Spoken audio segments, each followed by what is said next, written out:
toddobaadkii hore waxaa la soo gebagabeeyey tartan muddo dheer soo socday oo loogu jiray xubnimada aan joogtada ahayn ee golaha ammaanka ee qaramada midoobay.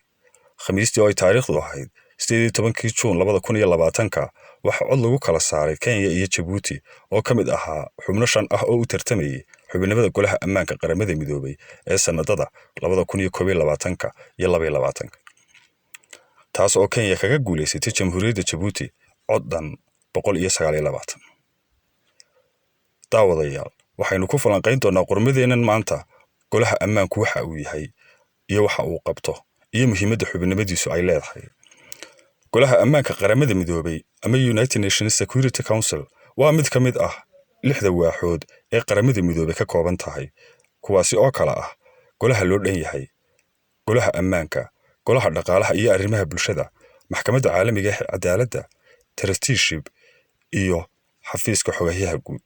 golaha ammaanka waxaa la aasaasay sanadkii 1945 waana wadnaha ama mishiinka ka shaqaysiiya qaramada midoobay.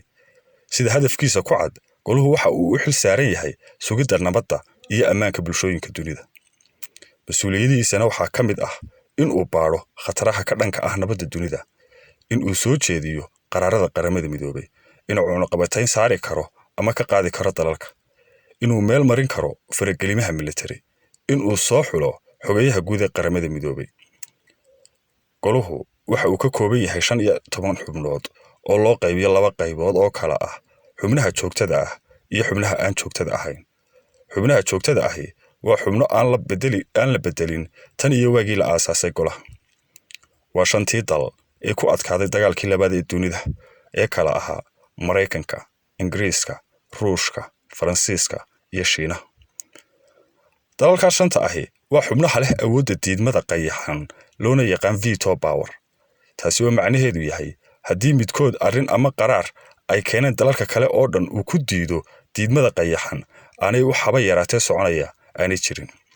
kaliya waxa socon karaa uu yahay waxa ay ogol yihiin 5 xubnood.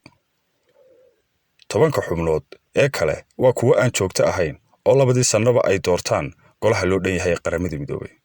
waxaana si isweydaar ah sanad kasta la bedelaa 5 xubnood oo ka mid ah.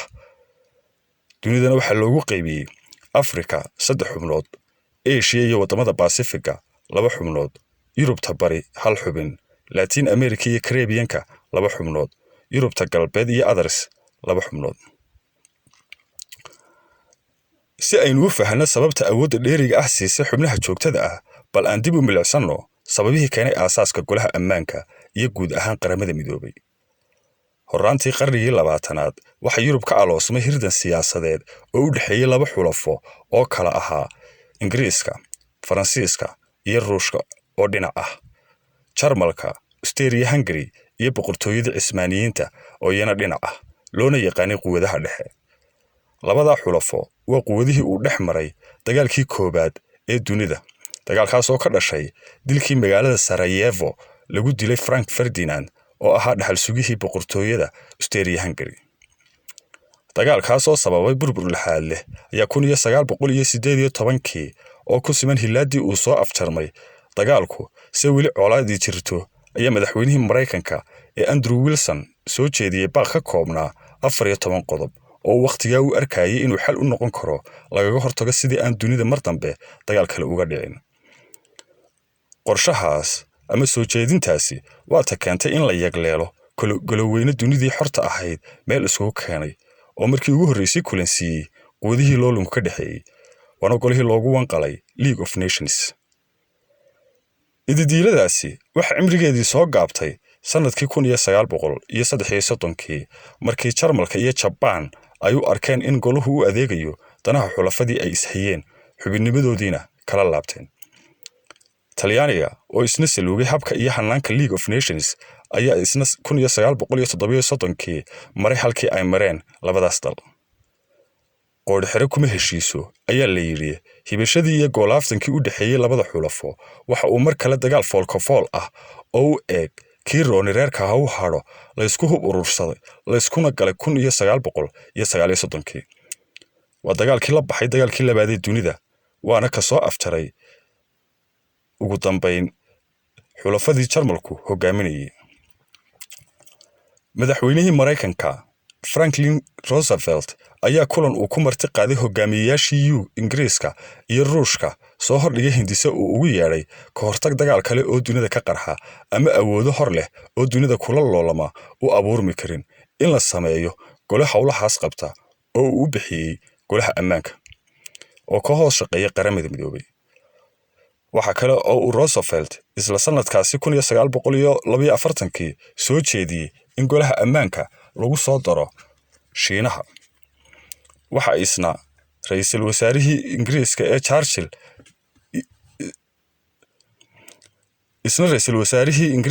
ayaa sidoo kale codsaday in Faransiiska lagu soo daro.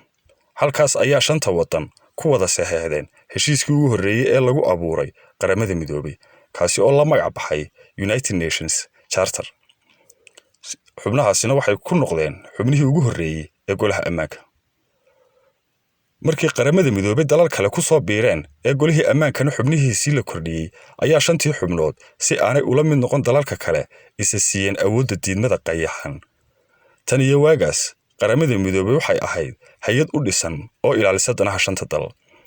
dowladaha kalena waxay ahaayeen kaliya wax lagu bilay oo lagu xalaashado jiritaankeeda. daawadayaal, weydiintu waxa ay tahay kolba haddii xaqiiqada golaha ammaanka ama guud ahaan qaramada midoobay taalla ay sidaas tahay, maxay dowladaha kale ugu tartamaan xubinimada aan joogtada ahayn? jawaabta oo kooban waa sidii ay uga agdhowaan lahaayeen halka ay taladu taallo ama lagu gooyo, dunida kalena uga heli lahaayeen sumcad iyo ixtiraam.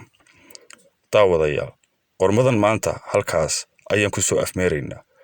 tan iyo kulanti dambena waxaan idinku dhaafayaa. Salaamu calaykum waraxmatullaahi wabarakaatuh.